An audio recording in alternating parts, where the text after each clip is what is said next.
بسم اللہ الرحمن الرحیم۔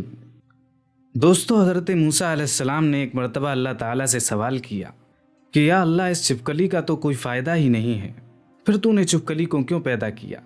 یعنی کہ چھپکلی کو پیدا کرنے کے پیچھے تیری کیا حکمت ہے، تیرا کیا فائدہ ہے، اور چھپکلی کو مارنا ثواب ہے یا گناہ ہے؟ حضرت موسیٰ علیہ السلام کا یہ سوال سن کر اللہ تعالیٰ نے جو جواب دیا، اس کو سن کر آپ لوگ بھی حیران ہو جاؤ گے۔ اسی لیے آج کی یہ ویڈیو آپ لوگوں کے لیے بہت ہی خاص ہے، آپ اسے آخر تک ضرور دیکھیں، اور اگر آپ کو اچھا لگے تو دل سے ایک لائک کر کے اپنے دوستوں میں ضرور شیئر کریں۔ دوستو، اگر ہم اپنی روزمرہ کی زندگی پر غور کریں تو ہمیں اس دنیا میں بہت سی ایسی چیزیں دیکھنے کو ملتی ہیں جو ہمیں بالکل بے فائدہ لگتی ہیں، یا پھر کسی ایسی چیز سے ہمیں تکلیف پہنچتی ہے تو ہمیں لگتا ہے یہ تو بالکل بیکار چیز ہے، اور ہم یہ سوچتے ہیں کہ اللہ نے اس کو کیوں پیدا کیا۔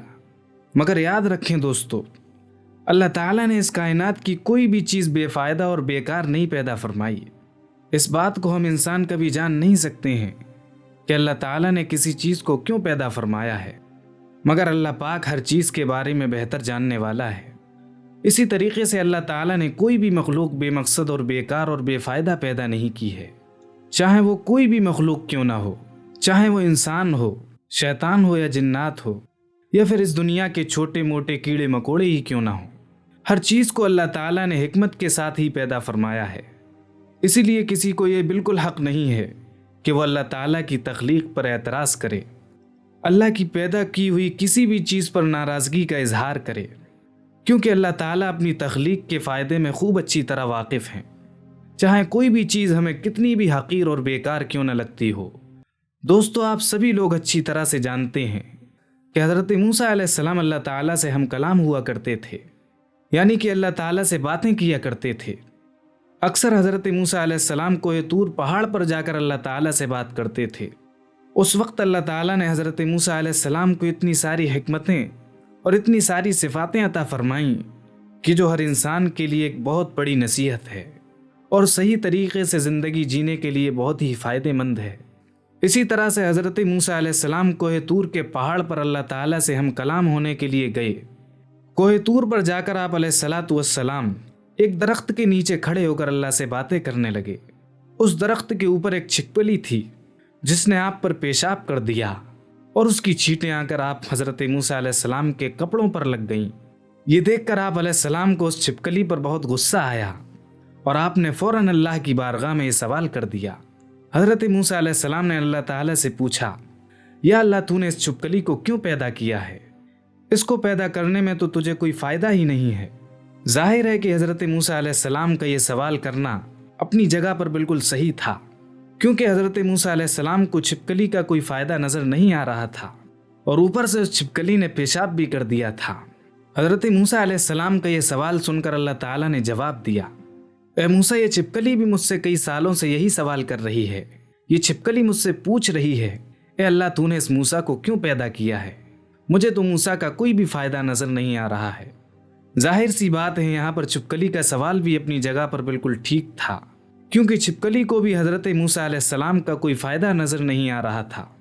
نہ تو موسیٰ کو اس چھپکلی کو کوئی دعوت دینی تھی، اور نہ ہی کوئی تبلیغ کرنی تھی، اور نہ تو مجھے اس کو کھانا پانی دینا تھا۔ پھر موسیٰ علیہ السلام کا اس میں کیا فائدہ ہے؟ اسی لیے اللہ تعالیٰ نے حضرت موسیٰ علیہ السلام سے فرمایا ہے، اے موسیٰ، 30 سالوں سے یہ چھپکلی مجھ سے یہی سوال کر رہی ہے کہ اللہ، تو نے موسیٰ کو کیوں پیدا فرمایا؟ اور اللہ تعالیٰ نے حضرت موسیٰ علیہ السلام سے فرمایا ہے، اے موسیٰ، آج تم مجھ سے یہ پوچھ رہے ہو کہ میں نے اس چھپکلی کو کیوں پیدا فرمایا ہے؟ اے موسیٰ، یہ تو تمہارا رب ہی جانتا ہے، یعنی میں ہی بہتر جانتا ہوں کہ میں نے اس چھپکلی کو کیوں پیدا کیا ہے، اور میں نے تمہیں کس مقصد کے ساتھ پیدا فرمایا ہے۔ اے موسیٰ، میں نے ہر مخلوق کو اپنی اپنی حکمت کے ساتھ پیدا فرمایا ہے۔ وہ مقصد اور وہ فائدہ کسی دوسری مخلوق میں نہیں ہو سکتا، اور جو مقصد اور جو فائدہ کسی ایک مخلوق سے ہوتا ہے، وہ مقصد اور وہ فائدہ کسی دوسری مخلوق میں نہیں ہو سکتا ہے۔ اے موسیٰ، یاد رکھنا، اللہ تعالیٰ نے ہر چھوٹے موٹے کیڑے مکوڑے پیدا کیے ہیں اور چھوٹے موٹے جانور پیدا کیے ہیں۔ یہ اپنی اپنی الگ حکمت ہے، یہ اپنا اپنا ایک الگ مقصد ہے۔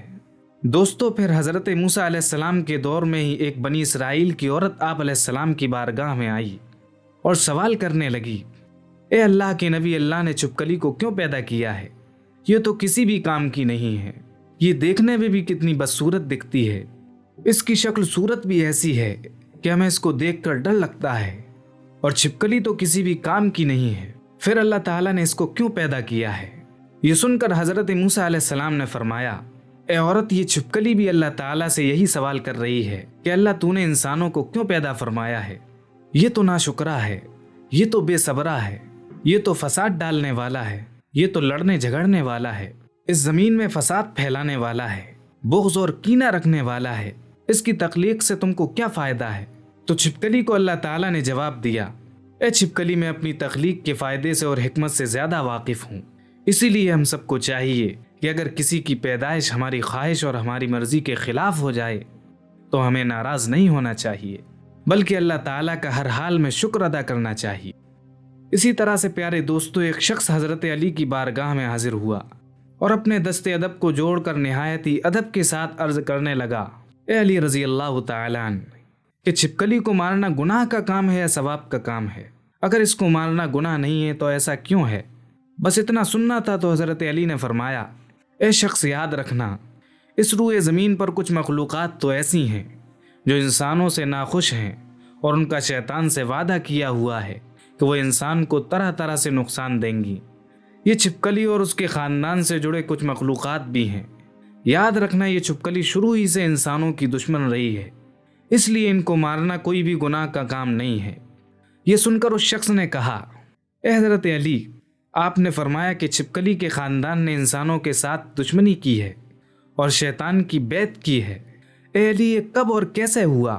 بس اتنا سنتے ہی حضرت علی فرمانے لگے، اے شخص، حضرت آدم علیہ السلام کی خلقت سے لاکھوں سال پہلے اس روئے زمین پر چھپکلی کا خاندان پھیلا ہوا تھا، اور دھیرے دھیرے اس کا خاندان بہت بڑا ہونے لگا تھا، یہاں تک کہ انہوں نے زمین کو دوزخ کی طرح بنا دیا تھا۔ اس وقت چھپکلی کے خاندان نے زمین پر بہت زیادہ ظلم کیے۔ یہ دیکھ کر پھر اللہ تعالیٰ نے اس زمین پر اپنا عذاب نازل کر دیا اور اس کی نسل کو ختم کر دیا، مگر اس وقت میں جو سب سے چھوٹی تھی، جو یہ چھپکلی ہی تھی، وہ بچ گئی اور وہ اس زمین کے غاروں اور پانی میں جا کر چھپ گئی۔ پھر جیسے جیسے وقت گزرتا گیا، وہ بچی ہوئی چھپکلی بغض اور حسد کی وجہ سے جلتی رہی، یہاں تک کہ پھر حضرت آدم علیہ السلام کا زمانہ آ پہنچا۔ اس وقت شیطان نے اس خلقت کے وجود میں یہ بات ڈال دی کہ تمہاری نسل کو اس آدم کے لیے ختم کر دیا گیا تھا۔ بس تبھی سے اس نسل کی مخلوقات انسانوں سے نفرت کر رہی ہے، اور تبھی سے اس کوشش میں لگی رہتی ہے کہ وہ انسانوں کو ہر طرح سے نقصان پہنچاتی رہے۔ اے شخص، یاد رکھنا، یہ واحد مخلوقات ہے۔ جب نمرود نے اللہ کے نبی حضرت ابراہیم علیہ السلام کو آگ میں ڈالنے کا ارادہ کیا، مگر یہ چھپکلی خوش ہو کر آگ کو بھڑکا رہی تھی تاکہ ان کو نقصان پہنچائے، اور تبھی سے اس کو مارنے اور اس کو اپنے گھر سے بھگا دینے کو کوئی بھی گناہ کا کام نہیں فرمایا ہے، بلکہ ایسا کرنے میں اللہ تعالیٰ نے ثواب رکھا ہے۔ دوستو، امید کرتے ہیں کہ آپ کو ہماری یہ ویڈیو پسند آئی ہوگی۔ ویڈیو پسند آنے کی صورت میں ویڈیو کو لائک کریں اور چینل کو سبسکرائب کرنا نہ بھولیں۔ ملتے ہیں آپ سے اسی طرح کی اگلی ویڈیو میں، جب تک کے لیے السلام علیکم ورحمۃ اللہ وبرکاتہ۔